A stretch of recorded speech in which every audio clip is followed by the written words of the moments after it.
ઉંદર સાત પૂંછડિયાળો. શું? એક ઉંદર હતો, એને સાત પૂંછડી હતી. તો ઉંદર જ્યારે સ્કૂલે જતો તો બધા છોકરાને શું ખીજવતા?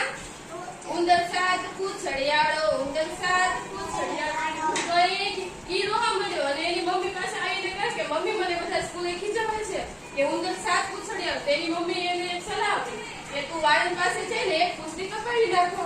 તો એને એક પૂંછડી કપાવી નાખી. બીજા દિવસે સ્કૂલે ગયો તો બીજા દિવસે પણ છોકરાને ખીજવા મળે કે ઉંદર છ પૂંછડિયાળો એ રીતે. તો ઉંદર પાછો રોવા મળ્યો.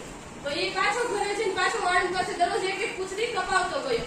એમ કરીને ઉંદરે બધી પૂંછડી કપાઈ નાખી. તો બીજા દિવસે જ્યારે સ્કૂલે ગયો ત્યારે તોય છોકરાને ખીજવા મળ્યા કે ઉંદર ગાંડો, ઉંદર ગાંડો. તો એ પાછો રોવા મળ્યો અને એને મમ્મી પાસે આવ્યો અને મમ્મીને કહે કે મમ્મી હવે બધા મને ખીજવે છે.